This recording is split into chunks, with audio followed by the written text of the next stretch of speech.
Muy buenos días, amigas y amigos oyentes de Colectivo Burbuja. Os doy la bienvenida a un nuevo programa de debate directo. Hoy tenemos con nosotros a Antonio Rosenthal. Buenos días, Antonio. Buenos días, familia. Tenemos también a Iago Mejuto. Buenos días, Iago. Hola, ¿qué tal? Buenos días a todos. Y tenemos también a José Luis Escobar. Buenos días, José Luis. Hola, buenos días a todos. Hoy tenemos una semana de noticias políticas, no solo muchísimas noticias, sino también muy importantes. Es una de las semanas que, digamos, más trascendentes en cuanto al calado de las noticias políticas que ha habido en España, pues yo creo que de los últimos años. La principal, la más importante, evidentemente, ha sido el tema de la sentencia de Gürtel y luego el anuncio de una moción de censura por parte del PSOE, pero ha habido más noticias. Y Iago, nos vas a dar ahora un pequeño resumen de cuáles, a tu modo de ver, han sido esas noticias, aparte de esas noticias tan importantes que hemos tenido esta semana. Sí, venga, pues empezamos. Efectivamente, estábamos durante esta semana hablando de los temas para tratar y etcétera, pero es que ha sido una semana, como yo no recuerdo, en cantidad de noticias de muchísimo calado. Empezó la semana con unas declaraciones en ABC de la jueza Alaya, en la cual yo nunca había escuchado una jueza diciendo: claro que recibí presiones políticas, entre ellas las de Alfonso Guerra y las de la Junta de Andalucía, presidida por Susana Díaz. Es decir, una jueza hablando de presiones políticas ya abiertamente, un diario de tirada nacional, bueno, nada nuevo. Y bueno, está acusando de presiones políticas ni más ni menos a ese partido político, el Partido Socialista Obrero Español, que se está proponiendo ahora mismo ante los ciudadanos como alternativa de gobierno en una moción de censura. También hemos visto el caso de la Universidad Rey Juan Carlos, que aunque pueda parecer que no es tan importante por el tema de la Gürtel, sigue siendo un pozo insondable de corrupción, como me gustaría luego comentar brevemente. Es decir, el tema de Cristina Cifuentes, como vemos, pues no era más que la punta del iceberg. Hemos visto cómo se han aprobado los presupuestos generales del Estado con la ayuda del Partido Nacionalista Vasco, ese Partido Nacionalista Vasco que decía que nunca aprobaría unos presupuestos con el artículo 155 sobre la mesa. Bueno, pues ya vemos dónde están los principios de los políticos vascos, al mismo nivel que el de los políticos españoles, ¿no? Han aprobado unos presupuestos al Partido Popular que me parece que son de grandísima importancia, porque la ausencia de presupuestos era algo que estaba condicionando, desde mi punto de vista, el momento político en el que estábamos viviendo. Yo eso lo estuve comentando las últimas semanas. Creo que la ausencia de presupuestos generales del Estado condicionó el tema de Cataluña y puede que sea uno de los motivos por los cuales la actitud del gobierno del Partido Popular fuese una actitud tan extraña, tan a veces difícil de comprender. Yo creo que situaba a este Partido Popular en una situación muy difícil, porque un gobierno sin presupuestos es un gobierno con las manos atadas. Y yo pensaba que si Mariano Rajoy era capaz de sacar adelante unos presupuestos, se abriría un nuevo curso político en España. De hecho, yo lo había dicho, que yo creía que estaba esperando a que sucediera eso. Pero ni más ni menos que el mismo día que se estaban aprobando esos presupuestos generales del Estado, estaban metiendo en la cárcel a Eduardo Zaplana, ese gran político de moreno envidiable y que está caracterizado por tener más cara que espalda. Al mismo tiempo se está haciendo una macrooperación en Cataluña por el tema de los desvíos de fondos. Básicamente hay 29 detenidos por una macrooperación en Cataluña, por una trama de desvío de fondos de cooperación, de cooperación con el tercer mundo, que parece que han sido desviados a entidades afines al Procés. Bueno, pues como veis, todas estas temas que son de grandísima importancia saltaron por los aires con la brutal sentencia de la Gürtel, una sentencia que no nos esperábamos, yo creo que casi nadie, donde, bueno, pues la Audiencia Nacional condena a Bárcenas a 33 años por blanqueo y, lo más importante quizás, desde el punto de vista político, es que también se gobierna al PP como persona jurídica, es decir, como partido político, que es la primera sentencia en la historia de España. Uh-huh. Se condena. Y creo que esa es una condena de mucho calado político, porque ya literalmente el PP es un partido corrupto ya con sentencia en firme. Y por supuesto ha salido el juez Garzón a decir que hay de lo suyo. Es decir, pues ahora dice que, como sabéis, fue, digamos, apartado de la carrera judicial precisamente por este caso Gürtel, un juez Garzón que se estaba ofreciendo, parece ser, a Podemos para presentarse a la alcaldía de Madrid, aprovechando el tirón de Fariña, que parece que le hicieron una publicidad ahí medio regalada, y parece ser que quería volver a entrar en política una vez más, a ver si esta vez tiene más suerte. Así que ya cuando queráis, pues nos metemos con estos temas rápidamente y si queréis comentar algo. Sí, Antonio, a ti que, sobre todo sobre el tema de la Gürtel, y ¿qué nos puedes decir? ¿Qué te ha parecido a ti la sentencia? Porque a mí sobre todo me llama la atención de que el discurso, yo no sé muy bien qué está pasando, porque el discurso que manteníamos algunos de que bueno, que esto es una democracia de cartón piedra y de que jamás iba a pasar una cosa así, pues hemos visto que no es verdad, que ha pasado, que se ha condenado aquí a un montón de gente importante, el Partido Popular, se ha condenado también al Partido Popular como persona jurídica y bueno, aquí está pasando algo raro, o bien la justicia pues mantiene cierto grado de independencia que ha permitido esto, o bien aquí hay una pelea por arriba cuyo alcance no se acaba de comprender bien. Antonio, ¿qué nos puedes decir? ¿Y cuánta suerte crees que tenemos para decidir entre una y otra? Bien, lo que yo creo que está pasando ahí. Hay gente que olvida que son advenedizos listos.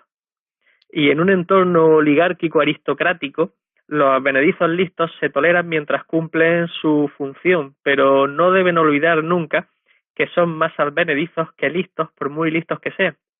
Así que, cuando empiezan a tener iniciativa propia y empiezan a pensar que son algo más que advenedizos listos porque son muy listos, es cuando alguien con rancio abolengo y con pedigrí coge y los utiliza como cortafuegos para evitar problemas espera, más Antonio. arriba. Entonces lo que nos estás diciendo es que el Partido Popular está dejando de ser funcional a la oligarquía. Bueno, el Partido Popular es una parte de la oligarquía. Uh-huh. Pero desde luego que cuando se ponen a hacer cosas así empieza a desmoronarse algo. De hecho, ¿en qué lugar de Galicia se pasaron al Partido Popular en una semana, o sea, del Partido Popular a Ciudadanos 100 y pico personas? Bien, merece la pena tenerlo en cuenta, pero sobre todo en el Partido Popular, dentro del Partido Popular hay corruptos de toda la haya, y hay corruptos con pedigrí y rancio abolengo, con títulos nobiliarios y cosas así, y luego hay corruptos que eran gente competente, eran muy competentes en sus chanchullos y en su entramado. Esos son advenedizos listos, y cuando llega el momento de cortar por algún lado, pues se retiran las pasarelas, los advenedizos listos van a servir de cortafuegos para preservar la imagen de los que sí tienen rancio abolengo y pedigrí. A mí lo que me recuerda lo que está pasando en el Partido Popular es lo que decía Ibn Khaldun en sus escritos sobre lo que son las dinastías de conquistadores que caen en la tercera generación. De hecho, es una reflexión interesante. La primera generación es combativa, la segunda generación es algo más suave, pero recuerda de dónde viene y cuál es la base de su legitimidad, y la tercera cree que está ahí por derecho divino y empieza a hacer el idiota. Y a partir de ahí, pues tarde o temprano empieza a perder su base de apoyo y cae. Me resulta muy interesante cómo la historia tiene paralelismos tan divertidos. ¿Qué es lo que está pasando? Hasta ahora, los que han ido cayendo del Partido Popular son gente que, para empezar, le robó al Partido Popular, no solo al resto de los españoles. Y para seguir, que también, y para seguir son advenedizos listos, no son gente de familia y tradición. Sí, José Luis, ¿cómo ves tú el tema de la Gürtel? ¿Por qué te ha llamado la atención de la sentencia? Y si quieres, podemos entrar ya en el tema de la reacción del Partido Socialista. Bien, hombre, el tema de la Gürtel Lo primero es la razón. ¿Por qué ha ocurrido esto? ¿Por qué ha ocurrido que hay un partido que durante 20 años haya practicado la corrupción de una forma absolutamente, sin que nadie le molestara, con una impunidad absoluta? Han estado extrayendo dinero de las arcas públicas o de los recursos públicos durante 20 años de una forma cómoda, sin que nadie de los que estuviera alrededor denunciara esta situación. ¿Por qué 20 años después se juzga y se condena? Pues mira, porque estamos en un país corrupto. Un país que permite durante 20 años una corrupción generalizada en un partido que está en el gobierno es un país corrupto, con las instituciones corruptas, con el pueblo corrupto, porque no se puede gobernar durante 20 años de una forma impune sin el beneplácito del pueblo que lo está viendo. Aquí en España hemos estado aplaudiendo a los listos que se han hecho ricos en poco tiempo con la política. Esos, aquí en la época de Bonanza, en la época de Aznar, aplaudíamos el pelotazo. Y la persona que llegaba alto en muy poco tiempo, pues ese lo consideramos nuestro héroe. Bien, pues estas son las consecuencias. ¿Por qué ha estallado ahora? Pues ha estallado ahora porque toda corrupción es una infección. Y toda infección termina supurando. Cuando menos te lo esperes, revienta. Revienta el pus. Y esta ha sido la ocasión para reventar el pus, que ha sido muchos años. Y ha tardado mucho en denunciarse y ha tardado mucho en perseguirse. Y ha habido mucha colaboración del Estado. Recordemos que hay una Fiscalía Anticorrupción. Por ejemplo, ahora tenemos un caso que Iago no ha mencionado, pero que a mí me parece muy importante. La mano derecha de Montoro, que ha sido acusado de prevaricación, cohecho, hay 5 o 6 delitos, está imputado por ellos o está investigado por ellos, como se dice ahora. Bien, este individuo, este caso, fue archivado por la Fiscalía Anticorrupción. Tenemos una Fiscalía Anticorrupción que cuando archiva un caso de corrupción prácticamente es el aval de que hay corrupción. Es decir, que la Fiscalía Anticorrupción está tapando la corrupción. Esta es la situación que hay en España. En cuanto a la sentencia Gürtel, yo solamente me quedo con un párrafo que describe absolutamente todo. Dice que se creó en paralelo un auténtico, eficaz sistemas de corrupción institucional. Es decir, que dentro de las instituciones había un sistema corrupto, que es lo mismo. Las instituciones están corruptas. Las instituciones que tienen que velar por la limpieza de la cosa pública, de la red pública en España, esas están corruptas. Eso es lo que dice la sentencia. Y además que están involucradas, dice, a través de mecanismos de contratación de la administración central, autonómica y local, es decir, el Estado absoluto, desde la administración local, desde el concejal hasta la monarquía, hasta la corona. Dice, todas las 3 administraciones estaban conectadas para que unos cuantos, que son los que mandan en el partido, son los que tienen el poder o tienen la soberanía. La soberanía en España está en manos del partido que está en el poder. Bueno, pues para que todo el sistema estaba pensado o estaba estructurado para que esos que mandan en el partido estuvieran robando dinero de la administración central, la autonómica y la local, con el visto bueno institucional y con el visto bueno durante 40 años. Es que estamos hablando de 20 años robando y otros 20 años persiguiéndolos. Con el visto bueno de todas las instituciones que tienen o que están ahí para perseguir este tipo de delitos. Es decir, la sentencia, desde luego, es muy humillante para un ciudadano español. Bueno, pues ciudadano. Llamo ciudadano por decir algo. No puede ser ciudadano aquel que está regido por unas instituciones que le están extrayendo recursos y se está callando. ¿Por qué es lo que está pasando? El ciudadano normal, el votante, está callado y pasivo frente a esta ignominia.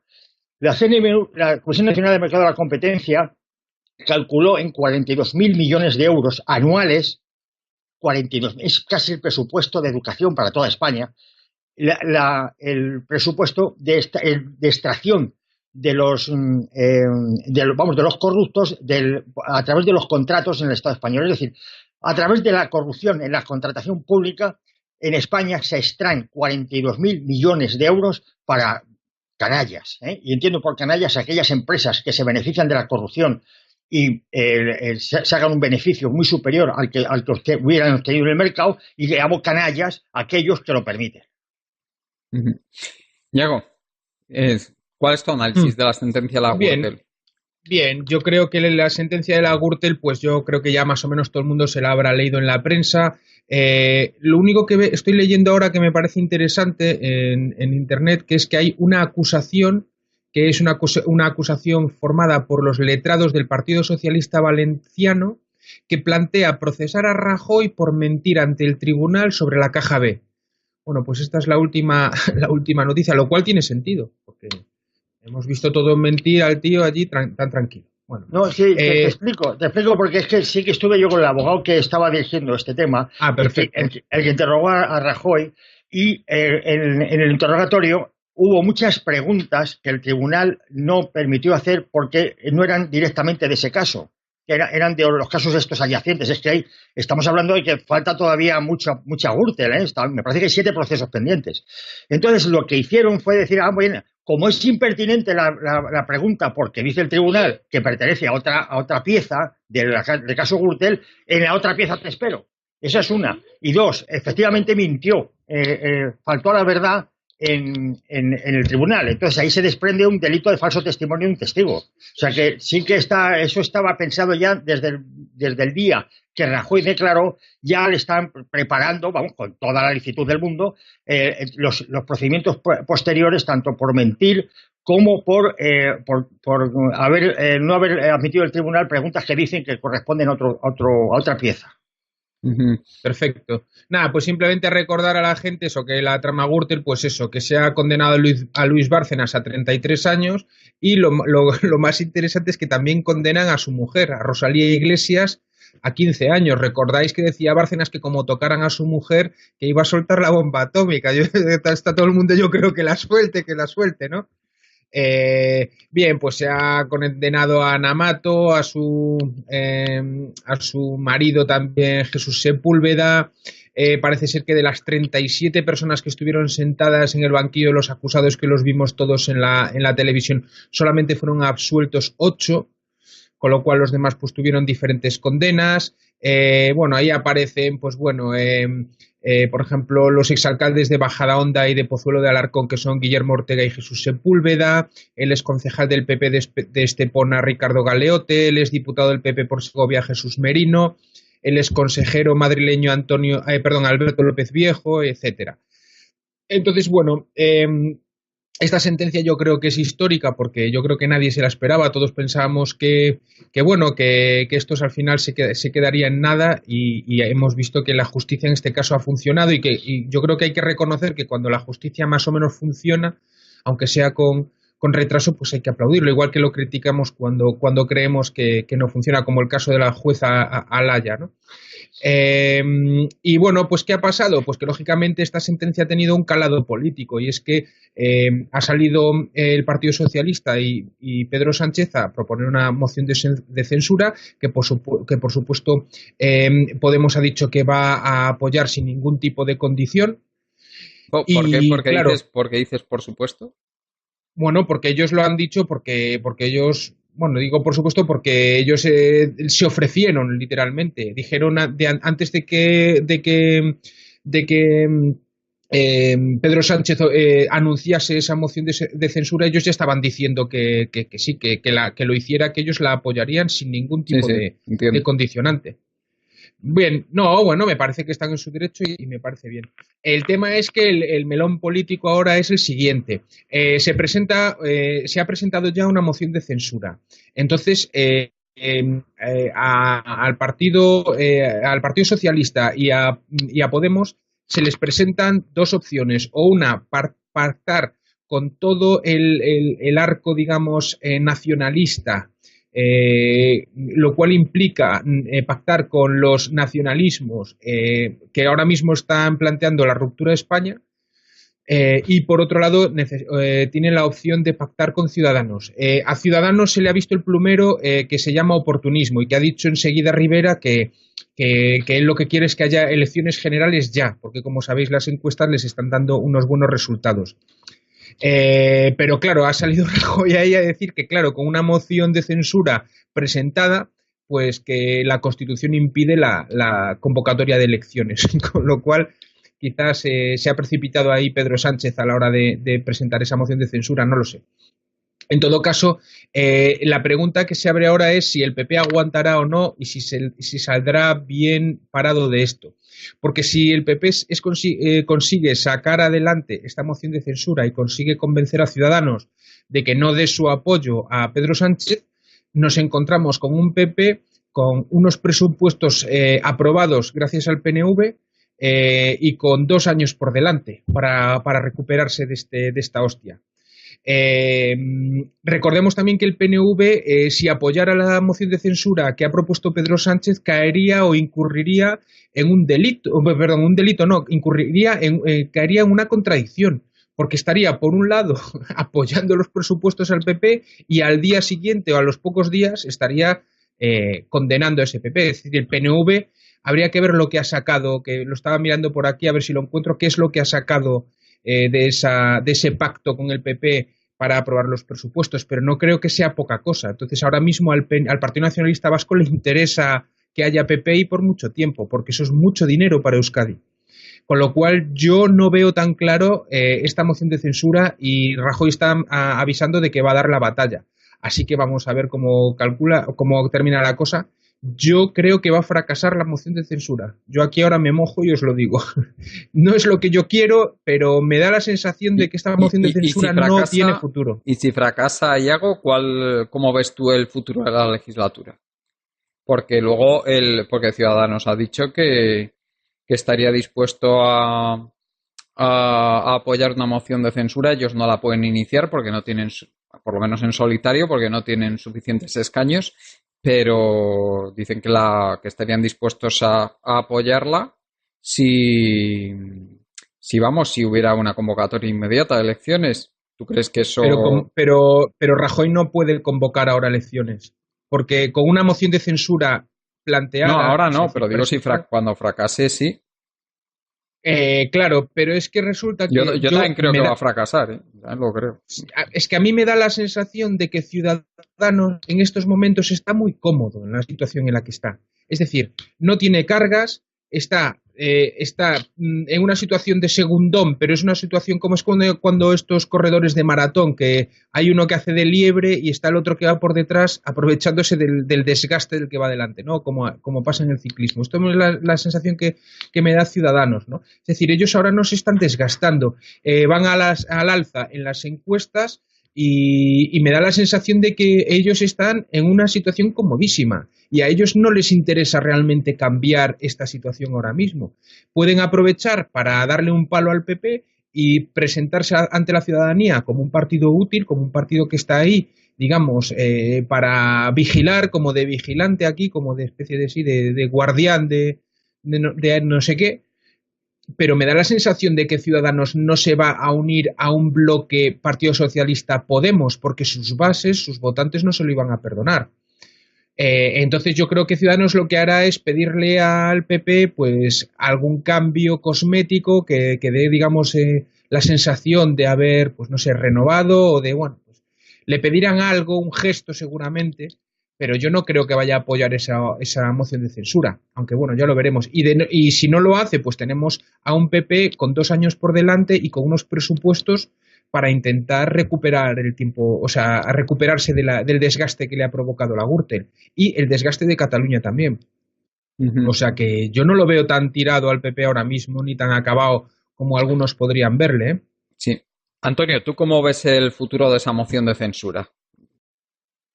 Aquí, antes de ver las mociones, vamos a recapitular un poco por los detalles, porque al final el diablo está en los detalles. El tema de la relación entre la mujer del señor Bárcenas, entre paréntesis, una Benedizo listo. Es muy competente, pero allí está porque era competente.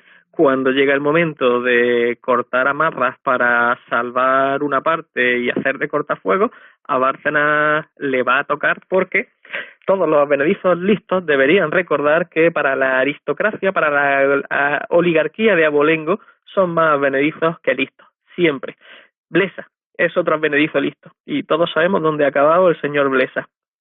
Rato no es un advenedizo listo. Rato tiene abolengo. Rato tiene una familia que está vinculada a la corrupción desde hace generaciones. Así que su caso va a ir de otra manera. El que hace la relación entre la mujer de Bárcenas y el desarrollo judicial de todo el proceso no es Bárcenas, es Rajoy. En aquellos mensajes que se hicieron tan polémicos y tan famosos en los que decía Luis, sé fuerte. Luis, entre paréntesis, ese señor del que usted me habla, sé fuerte, si te callas, Gallardón caerá y a ella no le pasará nada.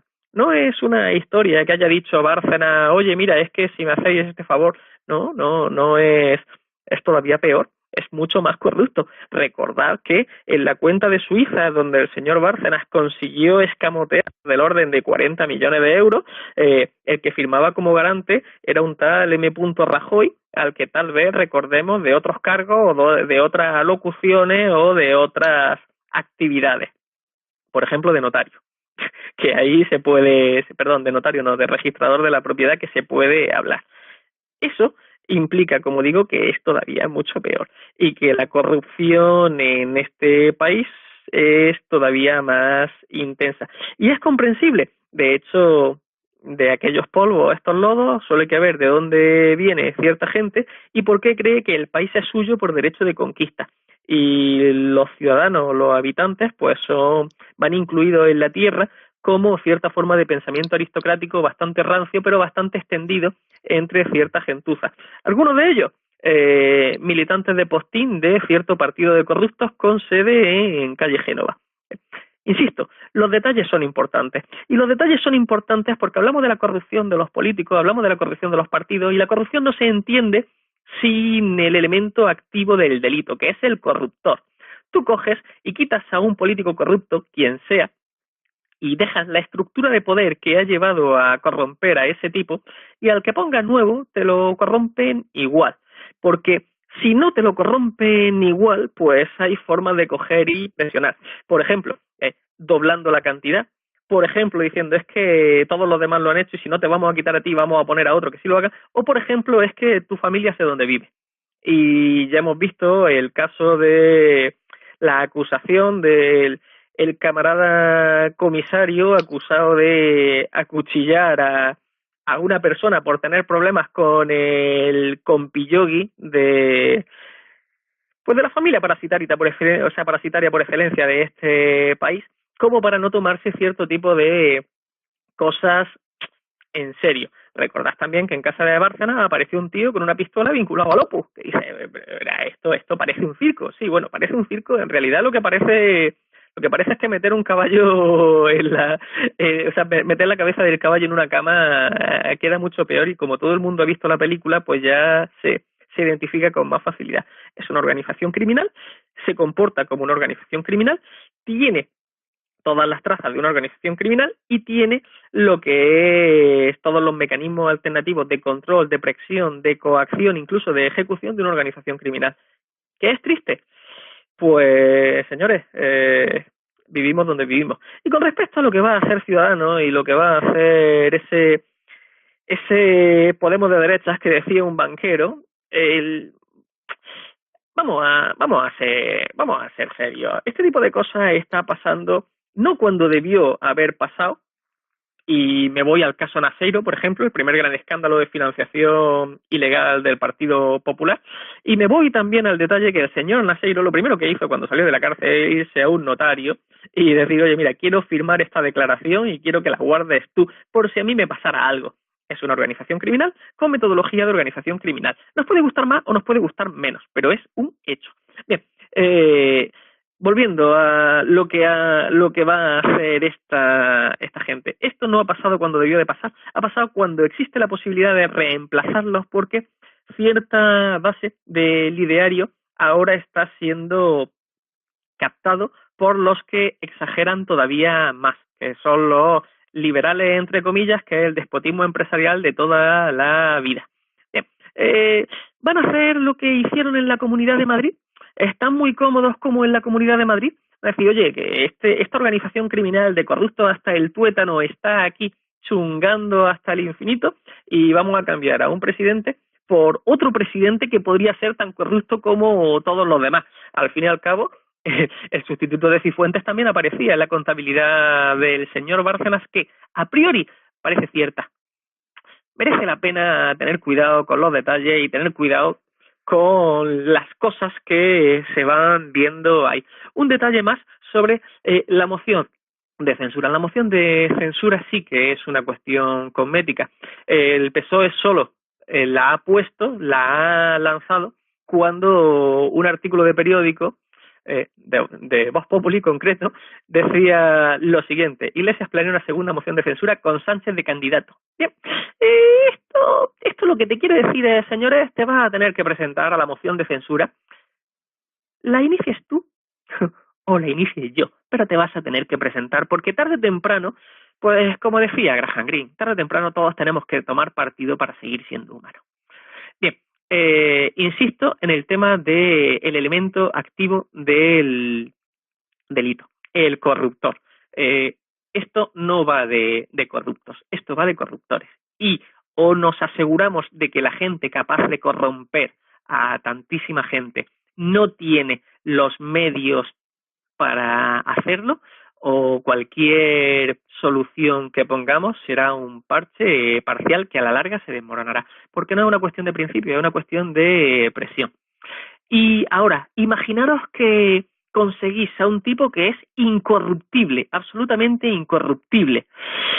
Cierta gente solo tendrá que esperar o que lo atraquen por la calle al salir de un cine, como le pasó a Olof Palme.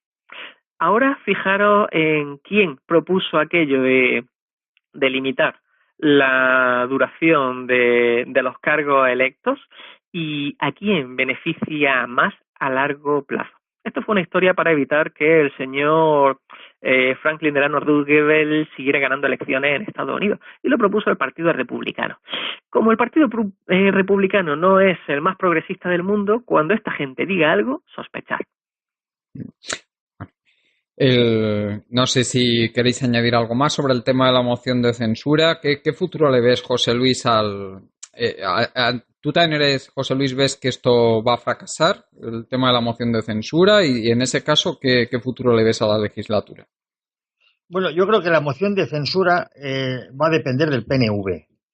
El PNV ha sacado ahora mismo bastante tajada con el Partido Popular, pero es que el PNV puede sacar la misma tajada con el PSOE. Es decir, que el PNV es como la bien pagada. El caso es que alguien le ponga dinero encima de la mesa y con ese se va. Y por ese motivo, porque es la bien pagada, puede que apoye también la moción de censura. Si le ofrecen lo mismo o le ofrecen más que Rajoy, si le pagan bien, pues naturalmente va a apoyar a la moción de censura. Y ese es el problema que tiene el PP ahora mismo. Pero bueno, tiene un problema mayor, que como caiga el PP le pueden caer todos los demás procedimientos que tiene abiertos, que no son pocos. A recordar que está ahora mismo pendiente solo de la trama Gürtel, falta la pieza de Guadilla del Monte, la pieza de los papeles de Bárcenas, donde Rajoy está implicado directamente. Es que si se va del gobierno podemos ver a Rajoy procesado, incluso preso. Falta el tema de la visita del Papa, donde hay metido hasta un obispo, la del Ayuntamiento de Jerez, o la pieza de Orange Market. Es decir, si ahora triunfara una moción de censura, el Partido Popular lo iba a llevar crudo. Yo creo que si ahora mismo, desde el punto de vista mío, como hay que analizar esto, un criterio que yo sigo, es la pasión dominante ahora mismo que hay en España. La pasión dominante no es la corrupción o la anticorrupción, no es el bienestar político o el bienestar social. La pasión dominante ahora mismo, atención, es el nacionalismo. Cuando surge el nacionalismo, y siempre entiendo el nacionalismo como el enfrentamiento de una nación a otra, hay muchas definiciones de nacionalismo, pero cuando yo me refiero al nacionalismo, me refiero al nacionalismo frente a otro. Ahora mismo hay un nacionalismo catalán frente al nacionalismo español. Hay un nacionalismo catalán frente al catalán, al que se siente español en Cataluña. Y hay un nacionalismo español frente al catalán, y del catalán frente al español. Este enfrentamiento ha calado hondo en todo el pueblo español.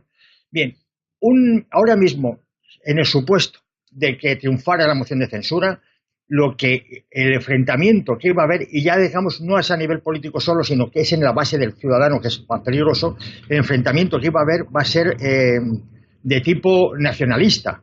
Es decir, puede ser que ahí, como tanto Podemos como PSOE están apoyando un federalismo que no han definido, no se sabe porque un federalismo viene de fe, viene de pacto, y es el pacto entre estados, pero ni Podemos ni PSOE lo definen así. No se sabe, concretamente me he molestado en buscar la definición de federalismo de Pedro Sánchez, y dice: el federalismo es una voluntad política de acuerdo, de convivencia y de calidad institucional. Es decir, este hombre no está persiguiendo el federalismo porque sea un Quijote, tampoco es un Sancho Panza, es más bien el rucio de Sancho Panza, porque esto con el federalismo no tiene nada que ver, pero es muy peligroso porque lo están proponiendo.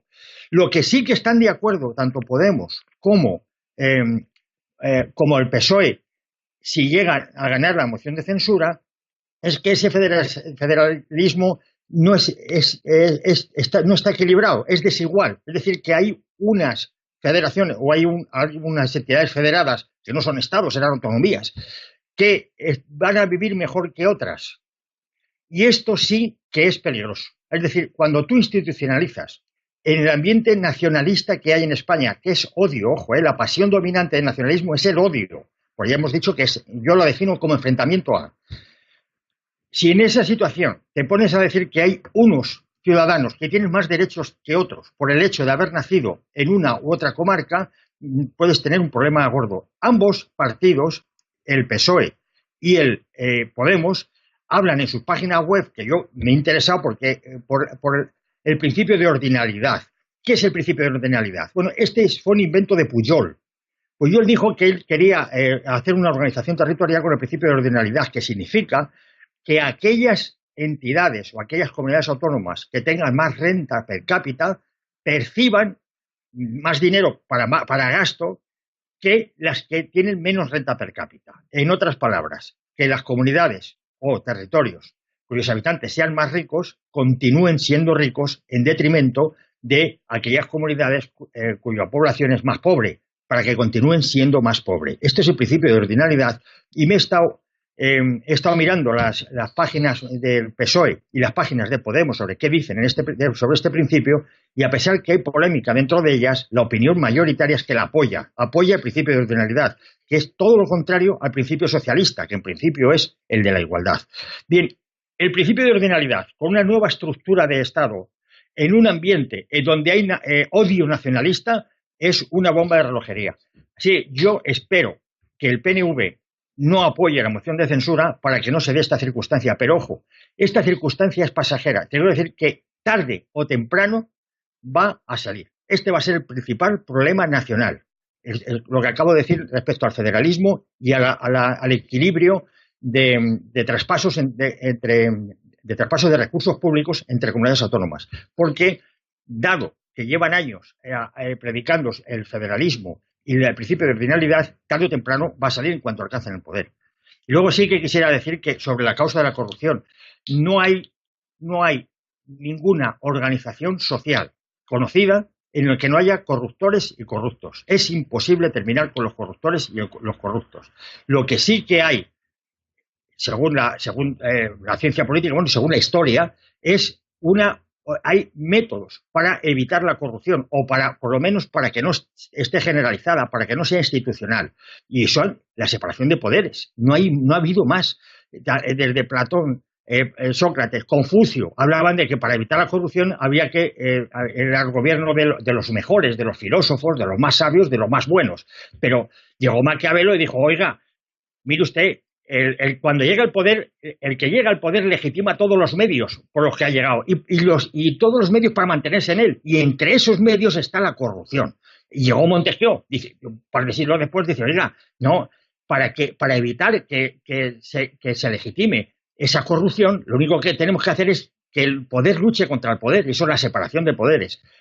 Si no hay separación de poderes, por definición, en la ciencia política se habla de autoritarismo, es decir, yo tengo todo el poder, el legislativo, el ejecutivo y el judicial. Franco era autoritario porque decía: aquí hay un solo poder y dividido en tres funciones, la legislativa, la ejecutiva y la judicial, pero un solo poder. Exactamente está ocurriendo eso en España. Hay un solo poder, el soberano. ¿Quién es el soberano? El partido que manda. Y ese maneja el ejecutivo, maneja el legislativo, maneja el judicial. Y ahí viene la corrupción institucionalizada. Bueno, Yago, no sé si quieres pasar ya a otro tema de los de actualidad de esta semana o quieres. Sí, yo creo que el comentar tema nacionalismo ya en otro momento, Sí. en otro momento le daremos. Simplemente muy rápido, la mejor definición que yo he leído sobre qué es nacionalismo se la leí a Karl Dalhaus, que es un intelectual de altos vuelos, que decía, es un musicólogo, y decía, el nacionalismo es una ideología política que dice que ante un conflicto de obligaciones, la lealtad última de un ciudadano está con la nación política, por encima de intereses de clase, por encima de confesiones religiosas y por encima de disputas dinásticas. Como veis, esos tres elementos son los que caracterizaron las caídas de las monarquías absolutas. O sea, que la idea del nacionalismo es una idea contrapuesta a la idea de la monarquía absoluta.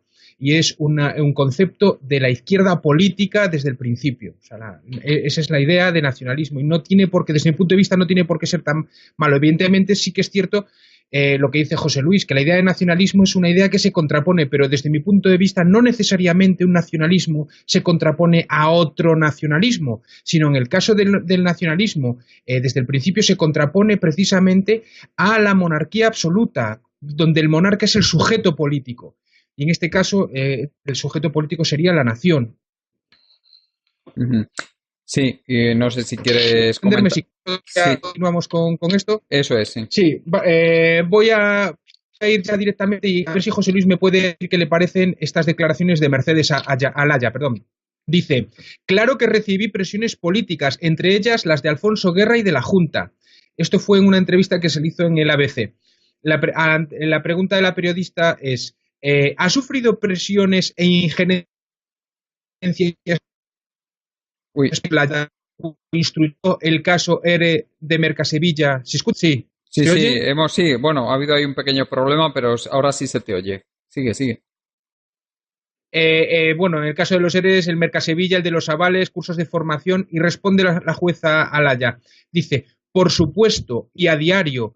¿Cómo? Pues a través de las manifestaciones constantes en prensa por parte de los políticos, como cuando Alfonso Guerra dijo que yo estaba vinculada al PP o que tenía una relación especial con Juan Ignacio Zoido, o como cuando Susana Díaz contactó con el Consejo General del Poder Judicial para sugerir o protestar en relación al caso de los ERE.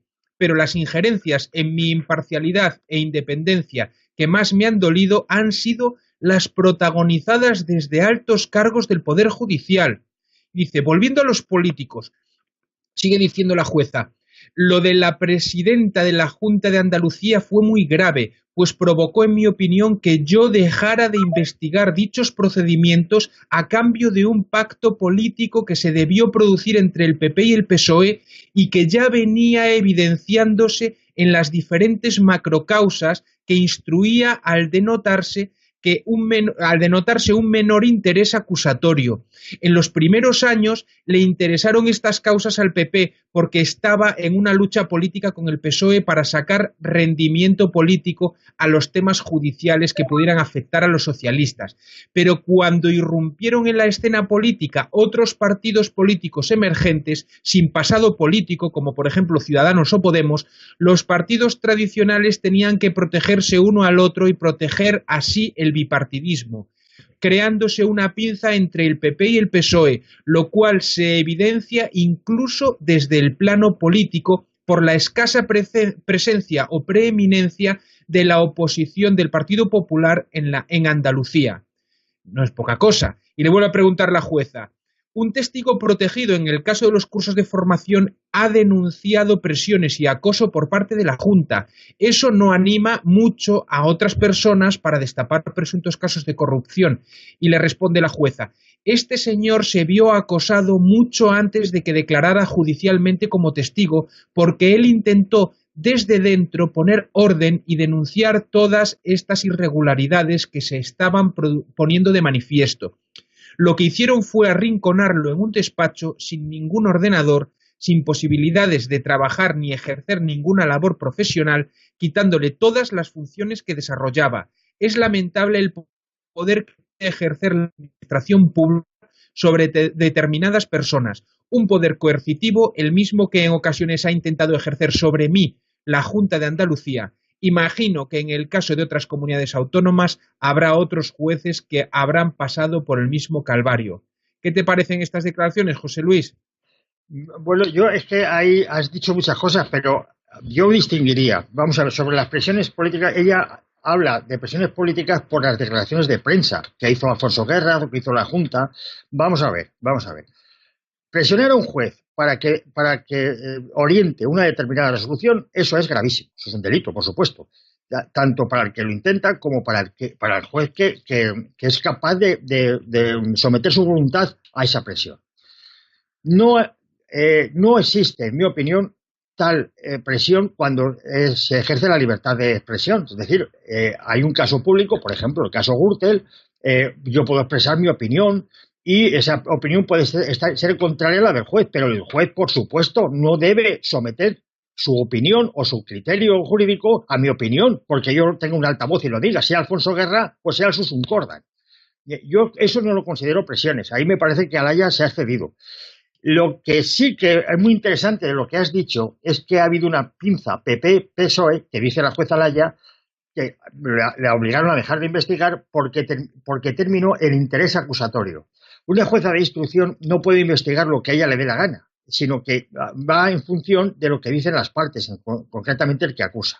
¿Quién acusa? Pues está el Ministerio Fiscal, que como ya hemos dicho antes, es un cero a la izquierda. Pero el Ministerio Fiscal, o por ejemplo, la Fiscalía Anticorrupción, realiza un papel de defensora de la corrupción, así con estas palabras, hasta que salta el caso. Cuando salta el caso ya empieza a acusar. Por ejemplo, el caso Gürtel, pues ya hemos analizado en otros programas cómo la Fiscalía Anticorrupción defendió, por ejemplo, que no se hicieran preguntas, que no se investigara a Rajoy, que no se llevara de testigo a Rajoy, etcétera. Lo que hace es proteger.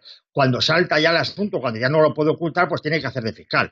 Pero fíjate la afirmación de Alaya. Dice, bueno, disminuye el interés acusatorio por un pacto de PP y PSOE. Que se lo ordene al fiscal, pues eso entra en la nómina. Lo sabemos, porque la Fiscalía Anticorrupción funciona así. Pero ¿qué ocurre con las acusaciones particulares? En España, eso que se quede bien claro, tanto en el caso Gürtel como en el caso de las 77 causas abiertas que tiene el PSOE, o las 3 causas abiertas que tiene Izquierda Unida, o las causas abiertas que tiene Ciudadanos, porque todo el partido que entra en el juego del poder, como no hay separación de poderes, termina corrompido. Bueno, ¿quién ha sacado esas causas? Las ha sacado las acusaciones populares o particulares. ¿Quién hace esas acusaciones particulares o populares? 4 abogados desperdigados por España, entre los cuales me encuentro. Porque yo ejerzo también acusaciones populares o particulares en casos de corrupción. Son estos 4 abogados desperdigados en España la única defensa que tienen los españoles frente a la corrupción. Y hablo también de grandes casos como Gürtel. Son los abogados particulares, abogados pro bono, es decir, que no cobramos por hacer esto. Y no solamente eso, sino que tenemos que pagar nosotros, es decir, nos cuesta dinero, pues hay que pagar procuradores o hay que pagar peritos. Son esos 4 abogados desperdigados por España los que están sacando todos estos casos de corrupción. Y lo que me pregunto es por qué no hay estos abogados, este tipo de abogados, por qué no hay en Andalucía, porque si ellos acusan, no decae el interés acusatorio que impide al juez investigar. A mí ahí me has abierto una gran pregunta que me voy a interesar, porque sí que conozco a personas que están, no implicadas, sino que están alrededor de casos de corrupción, porque sí me interesa a ver si es que han dejado de acusar, que ya no existe acusaciones, puesto que las únicas acusaciones que había populares las ejercían los partidos políticos. No te puedes fiar de un partido político en casos de corrupción, porque lo normal es que hasta ahí se corrompa. No sé si es que no hay abogados que se presten pro bono a ejercer la acusación, pero parece ser que fijaros que al final la investigación en los casos de corrupción depende de 4 abogados que trabajan pro bono, es decir, gratuitamente, para perseguirlos. Y si falta, ocurre lo que dice la jueza Alaya, que decae el interés acusatorio y la jueza no puede investigar.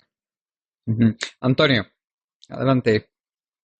Mira, hay un par de detalles que me parecen muy interesantes con respecto a lo que ha comentado José Luis. En primer lugar,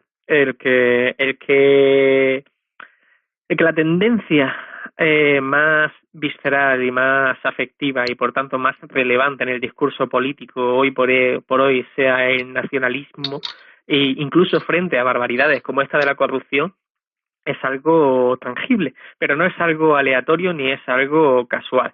Recordad cuando se filtraron las conversaciones entre el sectario que escucha voces, eso en países civilizados se considera síntoma de esquizofrenia, el sectario que escucha voces, Jorge Fernández Díaz, con otros cargos en los que hablaba de destrozar la sanidad catalana, por ejemplo.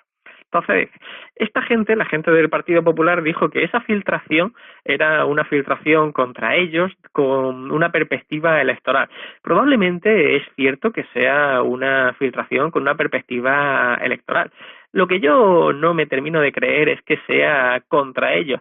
Y lo que no me termino de creer tampoco es que no haya alguno de ellos metido hasta el tuétano haciendo este tipo de cosas, porque para que el tema del nacionalismo pase a ser un problema número uno en el candelero y en el ideario, en el imaginario público, pues necesitas que alguien lo ponga encima de la mesa. Si lo pones tú encima de la mesa, resulta demasiado obvio, demasiado evidente, pero si filtra unas conversaciones diciendo barbaridades como esta para que otro actúe y se deje llevar, pues ya la jugada sí que sale bien. De hecho, no sé si recordáis a Rajoy con aquel eslogan tan bonito de exige un referéndum, refiriéndose al Estatuto de Cataluña. Merece la pena tener memoria para ir siguiendo las líneas, los vectores de causalidad. Luego, a mí el ABC es que me resulta un poco incómodo. Yo recuerdo una portada del ABC en el que decía que que Polonia había atacado a Alemania. Y a mí el ABC, los periódicos de evasores de impuestos como los Luca de Tena me parecen un poquito incómodos, pero quiero hacer dos incisos con respecto a lo que dice la señora Alaya. El País, 14 de octubre del 2010. Por supuesto, El País, brazo propagandístico del Banco de Santander, tampoco es que vaya a ser de mejores mimbres que el ABC. Antes disimulaba más, pero ya llegó un momento en que ni eso. Bien, El País. El marido de la jueza Alaya fue el auditor de Mercasevilla hasta 2002. Bien, esto en algunos sitios podría llevar a pensar que esta persona tal vez no fuera la más indicada para juzgar según qué cosa. Por ejemplo, casos vinculados a Mercasevilla, porque tal vez fuera susceptible de ser presionada.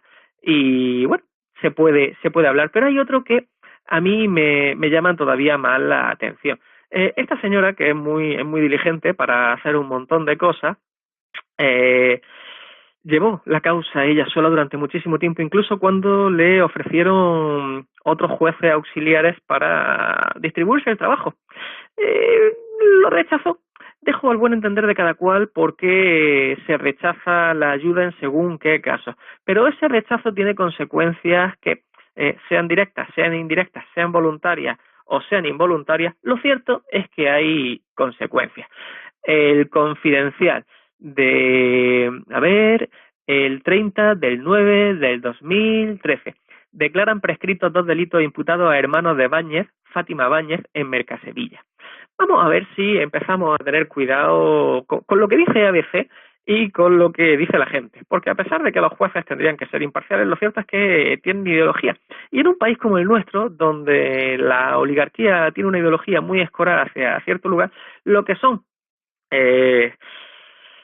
servicios donde la oligarquía puede meter mano, pues a lo mejor también la tiene. Por supuesto, esto no quiere decir que esta mujer no haya sido perfectamente diligente y todo este tipo de cosas.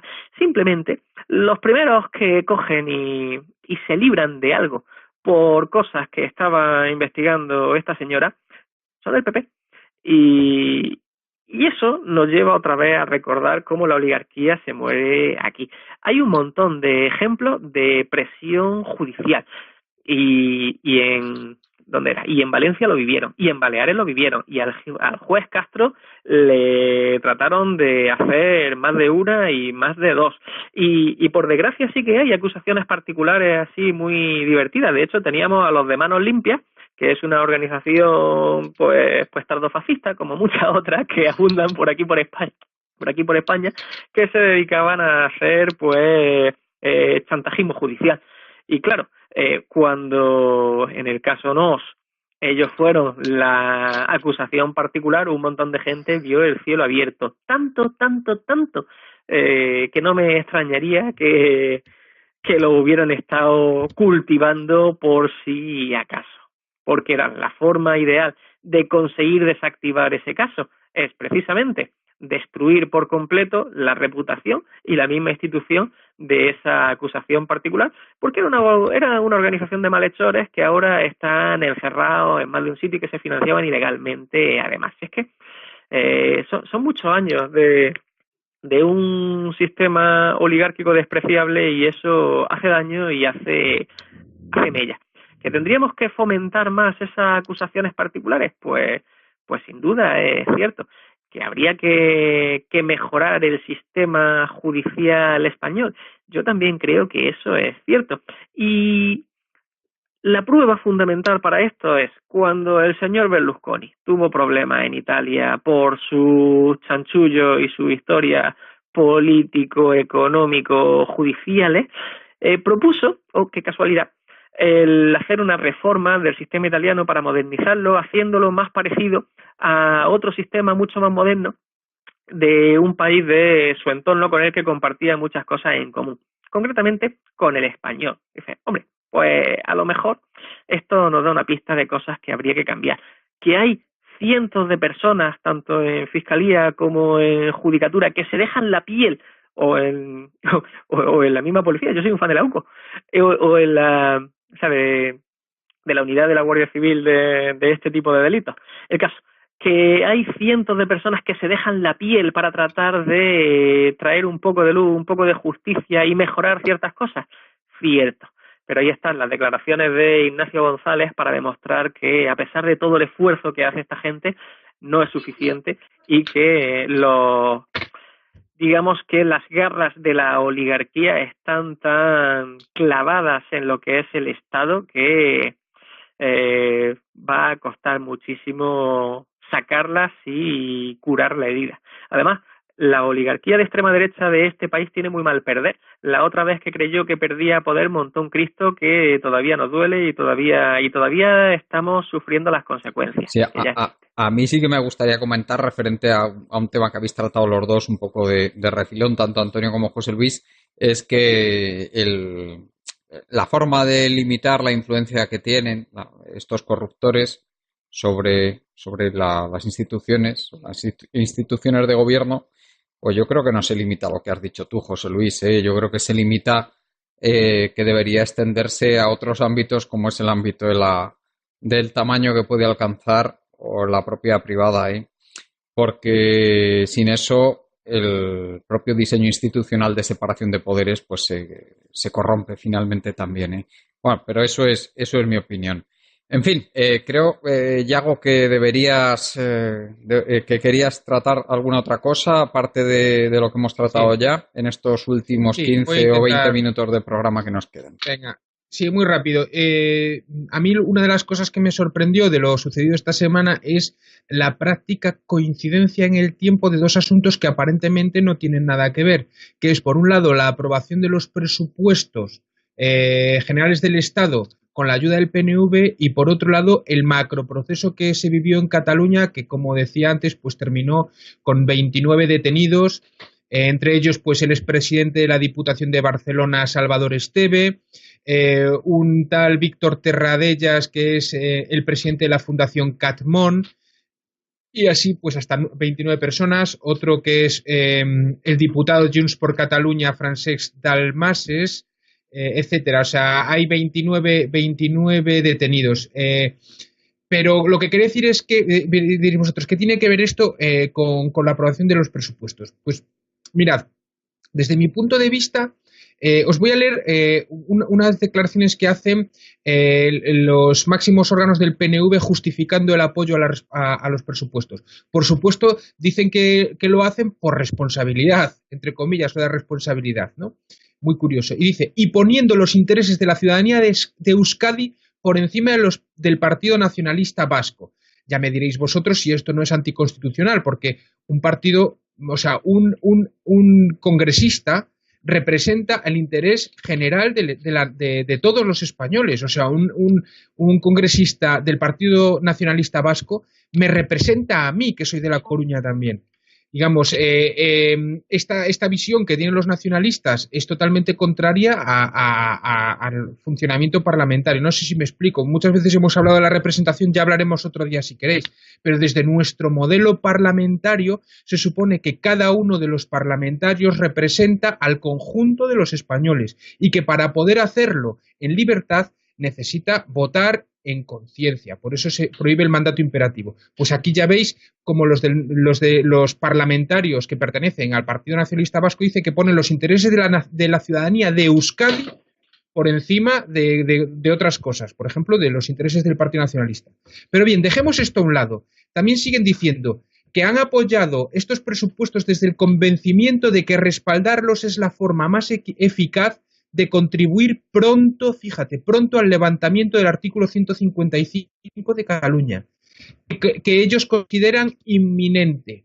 Es decir, que cuando estaban pactando esos presupuestos, la condición era que se levantara ese 155 lo antes posible. Y por eso el gobierno lanzó esta macrooperación que desde mi punto de vista tenía como objetivo recabar pruebas documentales para poder iniciar un proceso judicial una vez levantado ese 155. O sea que desde mi punto de vista ese 155 estaba previsto por estos dos partidos que fuera levantado en breve. Sin embargo, tras el jarro de agua fría, bueno, para mí no, pero para el gobierno sí, de la Gürtel, puede que ese levantamiento de ese artículo 155 de Cataluña sea un arma también que esté sobre la mesa a la hora de negociar el apoyo a Pedro Sánchez en su moción de censura. Es decir, lo levantamos en aviso a los nacionalistas catalanes, sobre todo a los de Convergencia y Unión, levantamos el 155 si no apoyáis la moción de censura. Y eso es lo que quería ver, que aparentemente son dos cosas, quería decir que aparentemente son dos cosas que no tienen nada que ver, pero que desde un punto de vista político yo creo que están muy relacionadas esas dos cosas, ¿no? José Luis, ¿tú también piensas lo mismo? ¿Hay una relación?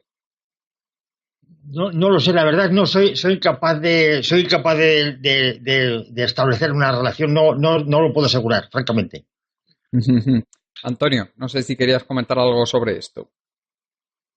Bueno, esto lo comentamos hace ya algún tiempo. Una organización criminal que tiene como tapadera un partido político de extrema derecha cogió y utilizó sucesivas cartas para apuntalarse propagandísticamente en los entresijos del Estado y en las palancas de mando. El de la buena gestión, el de la recuperación económica, el del españolismo, y poco a poco, con toda la información que tarde o temprano termina de llegar, esas ideas, esas fuentes de legitimidad van saltando por los aires. La buena gestión, el destrozo que ha hecho, la buena gestión, todo lo que ha robado, qué tipo de buena gestión es esta. Así que solo le queda jugar la carta del españolismo. Así que hace todo lo que puede para jugar la carta del españolismo. Que hay otros todavía más a la derecha que le están tratando de robar el fruto de ese trabajo. Bueno, pues eso ya entre oligarquías y grupos de derecha que se la entiendan. Pero desde luego que existe cierta relación entre lo que son los tiempos políticos de cosas que simplemente puedes retrasar o adelantar a voluntad. Es obvio, de hecho es tan obvio que dice, ¿y esto cómo lo puede dudar? Hay que recordar que toda esta trama, según había leído por ahí, surge por denuncias de la CUP, que es curioso porque merece la pena recordar de dónde viene lo que es la denuncia de todo este entramado que saltó por los aires. Y hay algo que también me gustaría plantear. Mira, se comenta, se rumorea, lo he leído por ahí en prensa, que el problema del nacionalismo era que tenían sus propios problemas de corrupción y para taparlos se montó el tinglao del Procés con Convergencia y Unió, con Mas y compañía. Es una idea interesante, es posible que sea cierta, pero darle una vuelta de tuerca y pensar si no es verosímil explicarlo al revés. A cierta gente, para poder jugar a nivel general la carta del españolismo, le interesa que haya ciertos grupitos concentrados y limitados con perspectivas de poder dando la brasa. Bien, entonces, el problema es que en el diseño institucional estos grupos que están muy bien localizados en una área geográfica concreta se sobrerepresentan institucionalmente. Como esto, a grandes rasgos, favorece a la oligarquía de derecha, al fin y al cabo, esos partidos también son de derecha, lo dejan estar. Y poco a poco empiezan a pedir concesiones. Con esas concesiones para aprobar legislaturas, para aprobar presupuestos, etcétera, empiezan a montarse su entramado particular siguiendo su propia agenda. Recordad, por ejemplo, el señor Aznar, yo hablo catalán en la intimidad. Bien, continuemos. Entonces, esta gente dice, bien, pues cada vez vamos pillando más cuotas de poder. Llega un momento en que creemos que podemos activar el resto de nuestra agenda desde nuestra posición en estas instituciones. Así que vamos a activarla. Y entonces es cuando empiezan a destaparse los escándalos de corrupción. La consecuencia, o sea, la relación causal es inversa. No es que Convergencia y Unió monte el Cristo del Procés para zafarse de lo que son todos sus problemas judiciales por corrupción. En esta perspectiva, lo que ocurre es que cuando alguien piensa que estos ya han sacado los pies del plato lo suficiente, ya están dando la brasa más allá de lo necesario para jugar la carta del españolismo y empiezan a ponerse serios, entonces le pegamos con todo lo que podemos judicialmente y especialmente por su talón de Aquiles, por su punto más débil, que es precisamente la corrupción. Y de que esto hay cierta traza de verosimilitud, pues lo dijo el señor Pujol. A mí no me toquéis, no vaya que haya que tocar algo más. Cosa entre organizaciones criminales que negocian entre sí. ¿Que es una pena que tengamos la desgracia de vivir en una de ellas? Pues sí que lo es. Y hay muchísima gente que se deja la piel por tratar de mejorarlo. Bueno, creo, Iago, que no estás muy de acuerdo, ¿no?, con la interpretación de Antonio. No, pero bueno, es que no era nada de lo que estábamos, ¿sabes? Que realmente no sé de qué hablaba Antonio, o sea, que decir, no sé de lo que hablaba, pero bueno, da igual. Yo estaba hablando de la posible relación entre la aprobación de los presupuestos y el tema catalán, pero bueno. A mí me gustaría saber, ahora ya para terminar, si José Luis me puede decir algo sobre el tema de Zaplana, que yo sé que sabe de este tema y que era un tema interesante, pero bueno, lo que él pueda decir, porque bueno, creo que tienes alguna relación y no adelante, sé si quieres decir algo. Sí, adelante ya si quieres con esto para ya cerrar el programa, José Luis. Sí, bueno, mira, me gustaría hacer unas puntualizaciones porque ha quedado... no todo el mundo que oye voces o tiene alucinaciones auditivas es esquizofrénico. Se calcula que hay un 2% de la población que tiene alucinaciones auditivas y solamente de todos los que las tienen, solamente un tercio puede necesitar ayuda, que puede ser una esquizofrenia en todos los diagnósticos. No me ha gustado porque habrá gente que nos esté oyendo y tenga este problema y que no se piense que es esquizofrénico. También, mira, hablando de manos limpias y sobre las prescripciones de los ERE y todo esto, sí que me gustaría hacer constar, porque es muy grave, que la jueza Núñez está provocando una prescripción masiva de los casos en Andalucía. La sustituta de la jueza Laya. Bien está que a la jueza Laya le prescribieron 2 casos, pero la jueza Núñez lo que se teme es una prescripción masiva. Y en cuanto a las acusaciones particulares de manos limpias, sí yo he estado en acusaciones junto a ellos, junto a manos limpias. Y tened en cuenta una cosa, Si el Estado se quita del medio para perseguir la corrupción, dejas en manos de abogados que están trabajando pro bono gratuitamente intereses multimillonarios. Esos abogados van a ser tocados sin lugar a dudas. Yo cuando cojo un caso de estos, los clientes o las personas interesadas me dicen, oye, ¿cómo es posible que tú vas a llevar esto gratis? ¿Qué intereses tienes detrás? Yo digo, mira, vosotros vigilarme, si el caso de que me corrompa, pues si me van a ofrecer X dinero, o que son bastante dinero, vosotros lo que tenéis que estar vigilándome es a ver si cojo y cierro el caso porque yo me he embolsado un dinero. Es decir, dejas en manos privadas unos intereses enormes. Nada, quería hacer esas 3 puntualizaciones. Y referente a Zaplana. Vamos a ver, en la comunidad autónoma de Valencia, pues siempre ha habido rumores, sobre todo pues con este hombre, pues porque se le conoce bastante. Yo he tenido mucha relación porque ha fallecido hace un mes y algo, con su suegro que es Miguel Barceló Pérez. Era una persona que tenía bastante poder dentro de Alicante, puesto que era, digamos, el que mandaba de facto en el PP. Es decir, tenía una cierta autoridad desde hace muchos años. Este hombre, aquí hay 2 maneras, lo que yo veo es que hay 2 maneras diferentes de hacer política que pertenecen a 2 generaciones diferentes. Una es la de Miguel Barceló. Miguel Barceló viene de la UCD, estuvo con Suárez y prácticamente estuvo 40 años en la política y de senador en Madrid. Este hombre fue un puntal en la lucha contra la droga, porque tuvo la desgracia de que un hijo suyo pues estaba enganchado a la heroína, se lo llevaba a todos los sitios para evitar que se drogara y se lo llevaba a Madrid cuando tenía periodo de sesiones y lo dejaban en el hotel. Pues se lo encontró un día muerto por una sobredosis en el baño del hotel. A raíz de eso, pues este hombre acudíamos todo, incluido yo entonces, que tenía también asuntos sobre droga, que de interés público, etcétera, pues acudíamos a él para que nos echara una mano desde el Senado, porque presidía la comisión de drogas en el Senado, de la lucha contra la droga. Para que veáis la diferencia que hay en el talante de los políticos de entonces, estamos hablando de la UCD, que pocos casos de corrupción se la vieron, a los políticos actuales, que es la otra generación que la de Zaplana. Yo recuerdo, nunca lo he contado, pero recuerdo un caso de un asesor de Suárez al que acudió un barco extranjero diciendo que necesitaban entrar en España. Entonces, estamos hablando del principio de los 80, final de los 70, principio de los 80, entonces no había aquí competencia de bancos extranjeros, eran todos nacionales.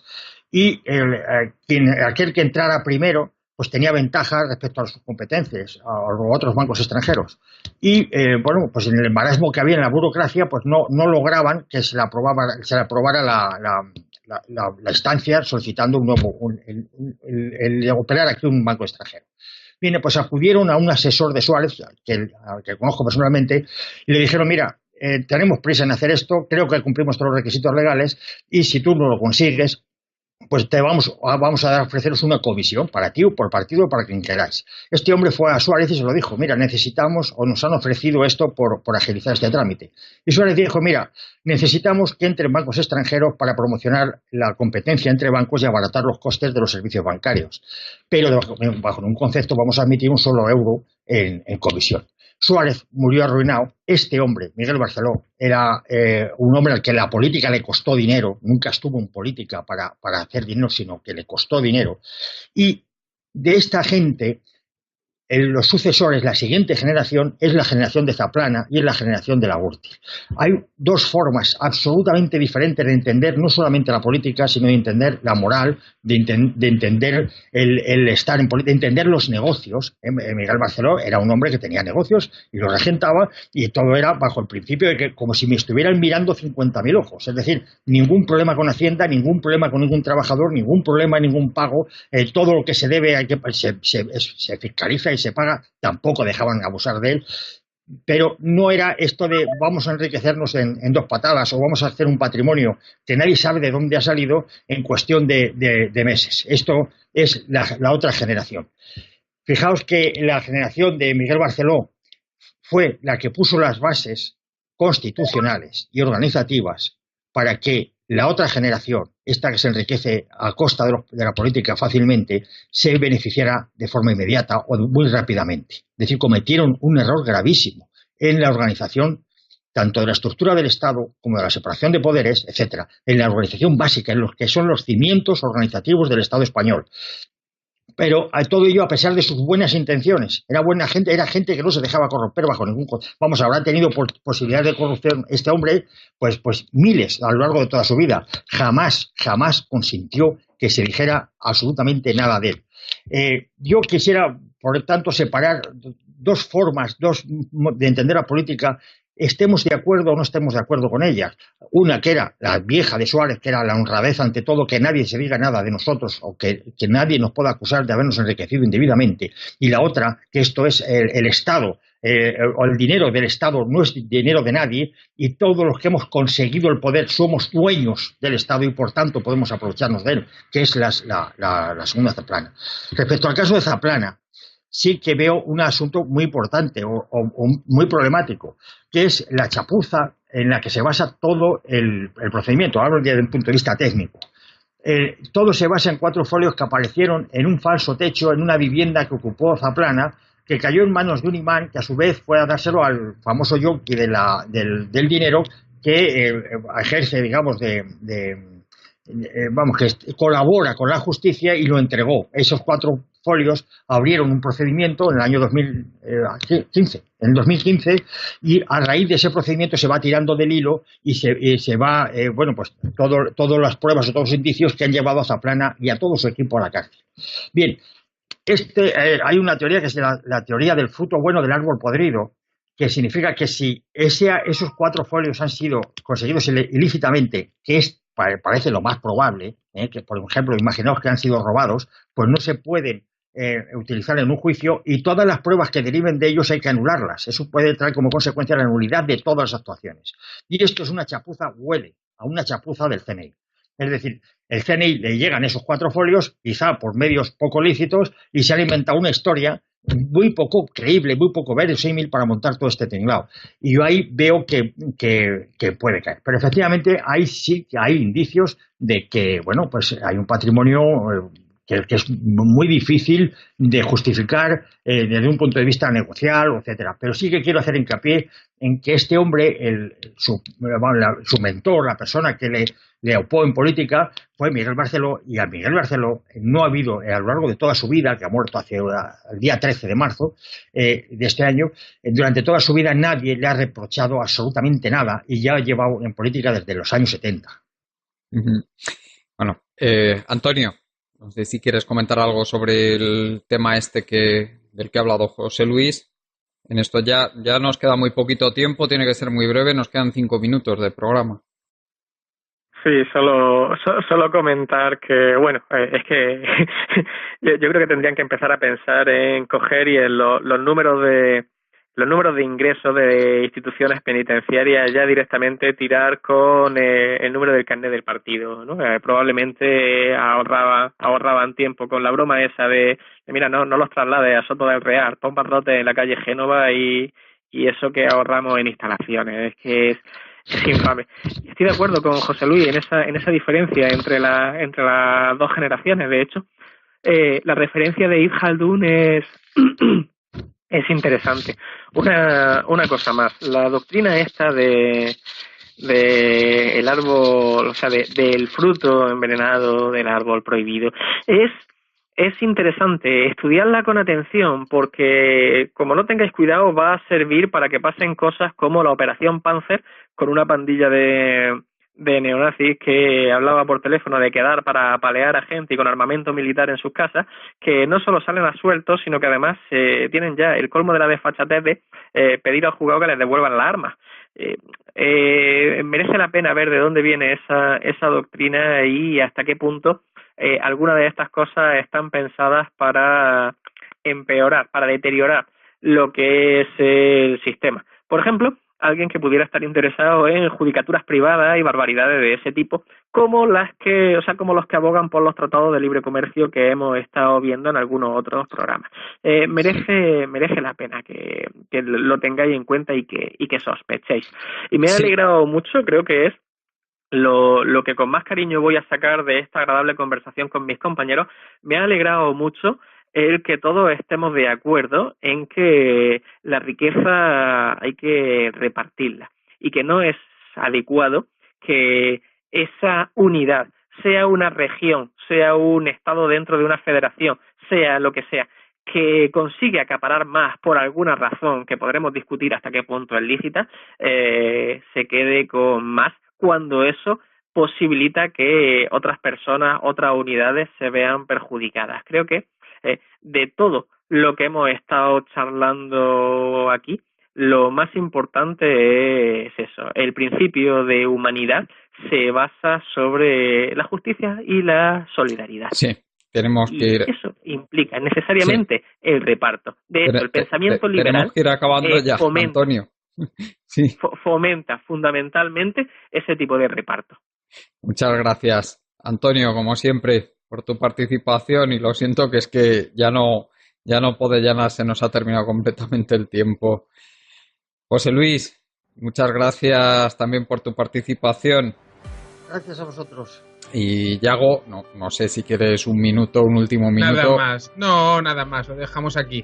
Muchas gracias. Un abrazo y un saludo a todos los oyentes. Muchas gracias, Yago, como siempre, y muchas gracias a toda la gente que nos escucháis, a los compañeros Marta Albuengo y Juan Martínez, y nos despedimos ya por hoy, y recordándoos nuestra página web colectivoburbuja.org. Hasta el próximo día.